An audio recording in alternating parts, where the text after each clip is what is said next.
Hello everyone, I welcome you all to the Infinity Vision platform. Right now I'll be doing one such question that came in your JEE Main examinations.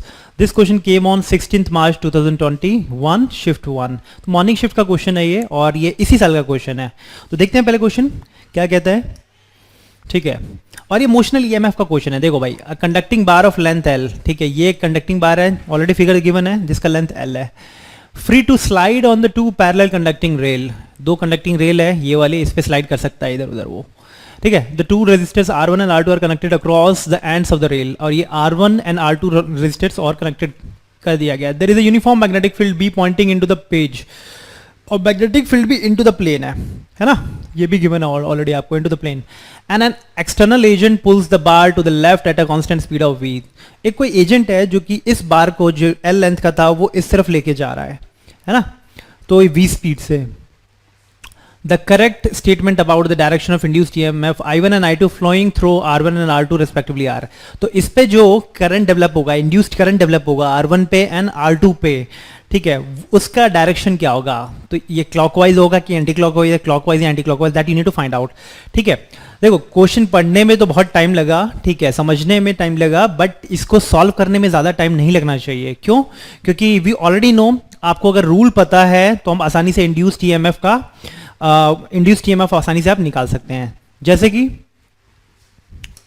अगर मैं इसकी बात करूं, इस point की ये length ये इस तरफ टुवर्ड्स लेफ्ट जा रहा है, तो you have to use palm rule. Palm rule use करेंगे, उसमें ये क्या कहता है, पाम रूल क्या कहता है, पाम को अगर स्ट्रेट लाइन में ऐसे ले लो, है ना, and thumb points in the direction of the motion of a conductor. तो मोशन कंडक्टर का किस तरफ है, इस तरफ. ठीक है, तो थंब को इंडिकेट करो पाम की तरफ. And magnetic field is invert. तो ये वाला जो टिप है, जो आपका हैंड का ये पूरा फिंगर्स का टिप है, ये मैग्नेटिक फील्ड की तरफ पॉइंट करना चाहिए. ठीक है, तो ये जो पाम जो इंडिकेट कर रहा है, पाम इंडिकेट कर रहा है कि ये वाला नीचे वाला पॉइंट पॉजिटिव टर्मिनल पे होगा. ओके, सो इसका मतलब this would be at positive, this would be at higher potential positive, and this would be at negative potential, that is negative. ठीक है, ये नेगेटिव पोटेंशियल पे होगा और ये पॉजिटिव पोटेंशियल पे होगा. तो इंड्यूस्ड ईएमएफ इस टाइप से डेवलप होगा ताकि ये वाला एंड इसका पॉजिटिव टर्मिनल होगा, ये वाला एंड इसका नेगेटिव टर्मिनल होगा. तो रिमेंबर पाम रूल हमेशा याद रखना है कि thumb indicates the direction of motion of the conductor. Conductor किस डायरेक्शन में जा रहा है, and this indicates this whole fingers indicates in the direction of magnetic field. तो मैग्नेटिक फील्ड इधर है और ये ऐसे जा रहा है, so the palm indicates downward. तो ये जो पाम इंडिकेट कर रहा है, ये पॉजिटिव टर्मिनल और ये negative terminal.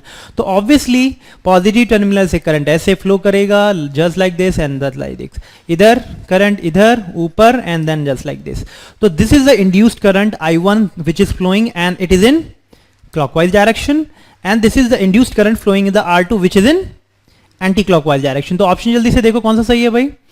I1 and I2 both are in anti clockwise, ये तो गलत है. Both I1 and I2 are in clockwise, ये भी गलत है.